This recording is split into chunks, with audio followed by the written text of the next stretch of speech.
ஒரு பள்ளியில் லிதிக்ஷா, ஹாஷினி மற்றும் கௌஷிகா என்ற 3 நண்பர்கள் இருந்தனர். பள்ளி இடைவேளையின் போது விளையாட்டு மைதானத்தில் உட்கார்ந்து பேசி சிரிக்க முடிவு செய்தனர். அவர்கள் உட்கார விளையாட்டு மைதானத்தில் இடம் கிடைத்தது. அங்கு அவர்கள் ஒரு வண்ணமயமான பளபளப்பான பொருளைக் கண்டார்கள். அவர்கள் அதைத் திறந்தபோது மேகத்திலிருந்து ஒரு வண்ண ஒளி வந்தது. அவர்கள் மேகத்தைப் பார்த்தார்கள். அங்கு ஏதோ விசித்திரமானதைக் கவனித்தனர். மேலே மேகங்கள் விலங்குகளின் வடிவங்களை உருவாக்குவது போல் தோன்றியது. லிதிக்ஷா உற்சாகமாக, இதோ பார், அது நடனமாடும் கோழியைப் போல் இருக்கிறது. ஹாஷினி சிரித்தாள். அது நிச்சயம் ஒரு பெரிய ஐஸ்கிரீம் கோன். கௌஷிகா, "ம்ம், நான் பறக்கும் யானை பார்க்கிறேன் என்று நினைக்கிறேன்" என்று சிரித்தாள். திடீரென்று மேலிருந்து ஒரு பூரிப்புக் குரல் கேட்டது. நான் மேகதேவதை. வாழ்த்துக்கள், இளம் சாகசக்காரர்களே. வண்ணப் பொருளைத் தொட்டு போட்டியைத் திறந்துவிட்டீர்கள்.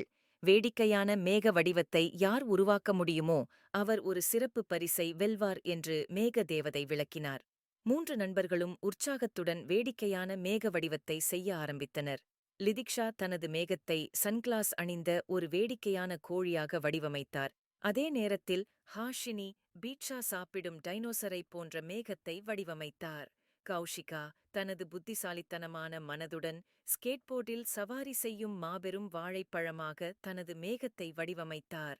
மேகதேவதை அவர்களின் படைப்பாற்றலைக் கண்டு சிரித்து அவர்கள் அனைவரையும் வெற்றியாளர்களாக அறிவித்தார். அவர் தனது மந்திரக்கோலை அசைத்தார். திடீரென்று அவர்களின் மேகப் படைப்புகள் உயிர் பெற்றன.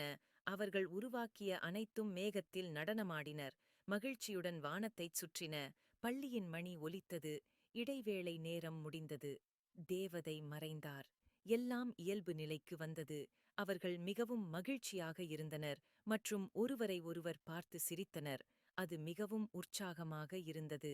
லிதிக்ஷா, ஹாஷினி மற்றும் கௌஷிகாவின் சிரிப்பு விளையாட்டு மைதானம் முழுவதும் எதிரொலித்தது. அந்த நாளை அவர்கள் எப்போதும் நினைவில் வைத்திருப்பார்கள்.